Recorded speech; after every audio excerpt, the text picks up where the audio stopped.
Okay.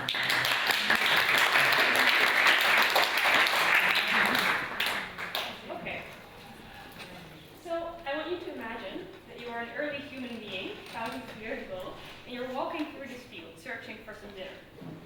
And suddenly you hear a sound behind you in the bushes, and you quickly look back. Now, which of those two cats have you just seen?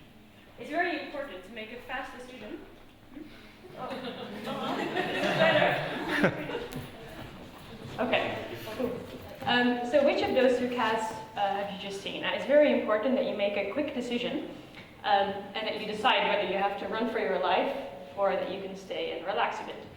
Now, as it turns out, we are really good at these choices. Neuroscientists have shown that your brain can decide in less than 1/5 of a second, so that's about half the time it takes you to blink your eye, if you've just seen an animal or not in a certain scene that you're presented with. So evolutionarily, these quick decisions are very important because they really enable the survival of the species. But now, imagine that the next day it's raining and foggy, so you can't see very far outside. And when you now hear the same sound and you look around you, you might not see very clearly whether this picture contains the tiger or the cat. So the problem with a scene like this is that it's noisy. So a main part of my PhD project is studying how signal and noise are processed by the brain. And what we mean with noise in a case like this is information out there in the world that's not helping you do your task. So in this case, your task is to decide if there's a cat or a tiger, and the noise is distracting you. And noise is around you in the world all the time. So for example, if it's dark, you can't read the book very well. If there's loud music at a party, you can't hear what someone's saying. Or when your friend is watching a movie next to you, it's really hard to concentrate on your homework. So how does the brain deal with this noise, and how can we still make decisions when there is this noise outside? Now, to answer this question, let's take a short history trip from the African plains to the England of 1940. During the Second World War, the Germans used this device, which is called the Enigma, to send each other messages. And to make sure that the Allies, who sometimes intercepted those messages, couldn't read what they were sending each other, they would decode them. And then the Enigma on the other side of the line would translate it back to German. Now, the English intercepted those messages, but had the problem that they couldn't read it. So this gentleman is called Alan Turing, and he's often called the father of modern computing. And he was in charge with solving this mathematical and cryptographical problem of decoding those messages. And the basic problem that he was facing is knowing when his team of code breakers, when they were trying out a certain way of decoding messages that they had, should stop and switch to another technique. So it would be too time-consuming to try a certain way of decoding on all the text that they had, but it would also be a big mistake to stop too early and miss important information. So the technique that Turing came up with to solve this problem is called evidence integration. So let's look at this graphically. From left to right, you see time passing, or in Turing's terms, it would be the number of text that a certain code was tried on. And from top to bottom, you see the evidence or the signal that a code might be a good one or a bad. On the top, it would be a good code that would translate the German word for retreat immediately, for example, and at the bottom, it would just return nonsense. Now, what Turing came up with is this key idea that you can integrate evidence over time. So you can assign a certain value to how much you think what you're seeing is actually good or not. And then the next step, add up the next sample that you get. And what you then see is that the noise that there is in this trace is averaged out by this process of integration. So it can happen that it slightly goes up and you know that you have a good code, or it goes down, you have a bad one. And when you reach one of those two lines, the decision bounds they're called, it means you're ready to perform an action. So if you like math, this is really just integrating the signal over time. And this integration of information, this build-up, seems to be what your brain is also doing when it's faced with noise outside in the world. So let's say that you're making your cat or tiger choice again, and it can be a foggy day or a clear day. So when there's not much noise, the signal can quickly go up and you can recognize the cat. But if it's a foggy day, it might take you longer because there's more noise, but you can average it out. So the beauty of this is that you can still make your correct choice. It might take you a little bit longer, but by taking your time, you average out this noise. And how do we actually know that this is what happens in the brain? Well, we can use, for example, a technique like EEG that you've already heard of, and we can show people decision-making tasks. So one that's really often used is that you show people some image on the screen, and they have to decide whether it's moving left or right. So as it turns out, an area in the back of the brain called V5, that's shown there in green, is involved in the processing of this motion information. So some neurons will respond more when something's moving to the left and others to the right. And more importantly, these neurons are like the code breakers in Turing's team. So they don't only respond to left or right, but they will respond more when there's higher evidence, when the signal is clearer. So when we present people with evidence that's high, medium, or low, and for either left or right, we can then look at what this neuron is doing when you show it these pictures. So this neuron likes motion that goes towards the right. You see that it has a higher activity when motion is going rightwards, and more importantly, this activity is the highest when there's the fastest motion, the least noise. So that's kind of the first step. What's then coming after is this integration. So these neurons in the back of the brain send their information upwards to the parietal cortex, shown here in purple. And these neurons are the integrators that basically build up this evidence over time. So if we here at the bottom have the same neuron that we just looked at, and if we then look at the top, this would be the purple area there, you see that the signal distinguishes between left or right, so the solid curves go up, the dotted ones go down, and this depends on the amount of evidence. So it seems that this model is really reflecting what these neurons are actually doing. So what I think is so cool in this field of decision making, that this theory that was developed in the 40s for something completely different, actually decades later turns out to be really important in how we understand the brain. So this is an example where we can apply mathematical tools and really model which processes are taking place. So now that we know a little bit about this framework, let's see what else it can do. So for example, one important property is that according to these formulas, the longer you take to integrate, the more correct choices you're going to make. So let's say that there's a tiger there, but initially there's a bit more noise around you. So if you would decide very quickly, you might have seen the cat, and you might have not worried, well, you would have been dinner that evening. Whereas if you take a bit more time, you're going to average out the noise that's there and make a better choice. Also, something that you might have wondered about is that a tiger and a cat are not really of the same importance to the organism. So you can assign also different values to these different choices that you're making. So in this case, the tiger is much more dangerous. So we want to actually move the starting point of where you build up your information more towards the tiger, so that you need less information to start running and much longer to actually be safe and choose the cat. As a last example,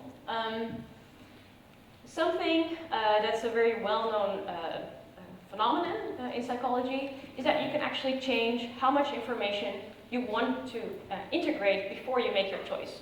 So let's say that you're driving around and it's a bit foggy. If it's a normal day and you're on time, you might take it easy and be cautious because you can't see so well. But if you're in a hurry and you're late for your meeting, you might want to make quicker choices at the risk of making more errors. So what you can then do is move actually your decision bounds closer together. So those would be the dotted lines there. So that you can already start executing your action when it hits the dotted line. This is called the speed-accuracy trade-off. So people can trade off if they're faster or if they make more correct choices. And this is something that we're really good at. So you can tell people in an experiment, you know, this time be fast and this time be more accurate. So this way we can really study which areas of the brain also implement how cautious you're going to be in making your choices. Okay, so why is this so interesting? well, I find it interesting enough to spend 3 years of my life researching.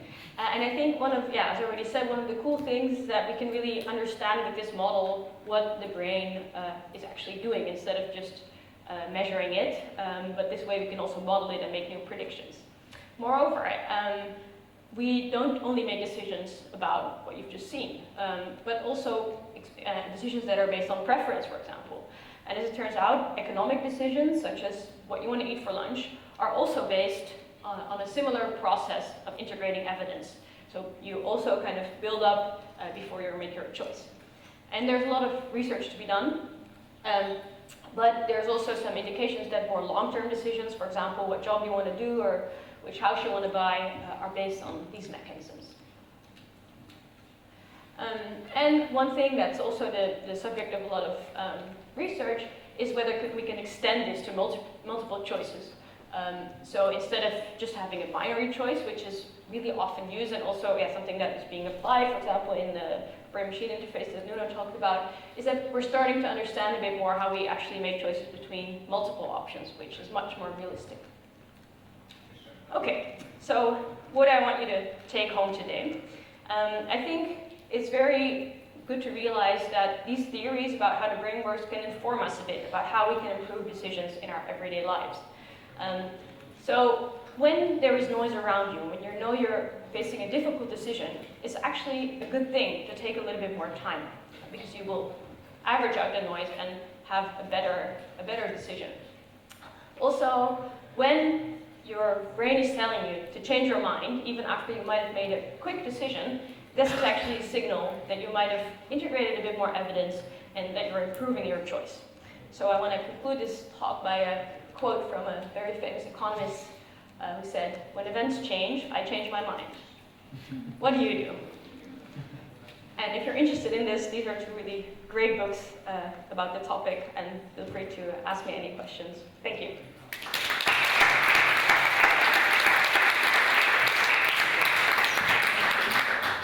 No questions? No one? Yes, I do. So, on this situation that you have to recognize between the cat and the tiger, you said that, of course, in some situations, like you must know that the tiger is much more important to be recognized than the cat, right? Mm-hmm. And so you're shifting this initial or the starting point where you start tracing the curve towards the tiger. So, what shifts? So I guess this is also context dependent, right? I mean, because if I go to the zoo, I still know that the tiger is much more, like if I see a tiger, I should recognize it much faster. But if I'm at home, like most probably I won't see a tiger. So what shifts this initial position of the bar as well? I think so. Actually, so the way we model it is often with this change in starting point. But in the brain, what you see more often is that the starting point is in the middle, but that you actually have the bounds that are not symmetrical. Okay. So what you can do, and especially in the model that I showed with those three curves, so this two-choice model is kind of a simplified version where you start in the middle, but more kind of biophysically realistic models actually have a different curve for each choice, so you can then just make the distance lower for choices that are more important to you. Right, so the question is more like, I also have to decide whether this position where you start with the curve that is shorter or longer is valid for this situation that I'm in. Right? Yeah. So there has to be a prior decision that has to probably occur before I have to decide whether to go left or if it's a cat or a tiger. Yeah, sure. That probably I had to think about before unconsciously, let's say, to place the beginning of my line. Right? And this should also be a decision, but that I'm not aware of. Yeah, so I think in general these things don't have to be conscious necessarily. So when I would flash you some tiger, even though I'm masking it, for example, so you don't really see, you can respond to these things also unconsciously. And definitely these things are very context dependent. And this is difficult to study in the lab, right? Because we use these very simplified tasks, but I think more and more we're also trying to see how the state that your brain is in and the context that you're in is affecting this And there's of course a lot of parameters that you can play around with. Well, we can talk more about this. So following question. So as we said, that the background of each person is very different, right? So which changes the initial response time. Yeah. But how actually it is different among the individuals? Is it Between that? people? Yeah. Yeah, so you can really see a difference, especially in whether people are more cautious or not. So some people are just more risky by nature, and yeah, there's also research to see what kind of structural differences underlie this. But just if you do this test and you tell people, you know, do whatever, then you can see about half of the people who are more fast and half of the people who are more cautious. And this also changes with age, for example. Mhm. So yeah, older people generally take more time to be more sure, but they're also slower. Okay, So thanks. this also changes now. Alex, another question in the back. So this was very interesting because psychology is very interesting to me. And like, how does intuition relate to this? Because you told us very good points how we could improve our decisions. Do you know of any research how intuition comes into this question? Because I feel that's not built on time and evidence. And yeah, what is your thinking? Yeah, so this listen, if you're interested in this, you should really read this book, Kahneman. So he wrote a whole book about it. This type of decision making is not for all decisions. It's really when there is noise and you have to kind of average it out. So when the information that you have is not very good. On the other hand, if you have good information, then you can do some decision making quite fast. So it's also kind of knowing when to use which strategy.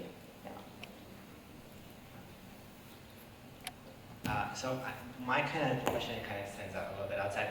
So how do you compare basically the general noises, like of, let's say, fog versus, you know, a clear thing with the process that comes with you know, decision fatigue that we are not reading all about, you know, how we like generating more and more errors with a lot, like we have to decide more and more items. So is there like any kind of like a one-to-one relationship with how we behave under noise that is like imposed to us from the beginning of a learning process to the noise which we generate on ourselves when we are making a lot of decisions in a sequence?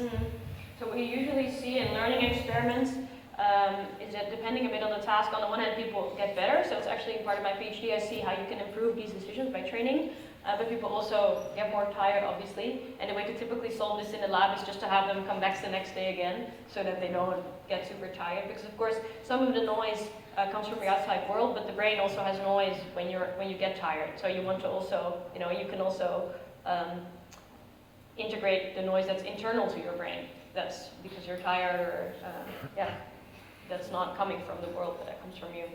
So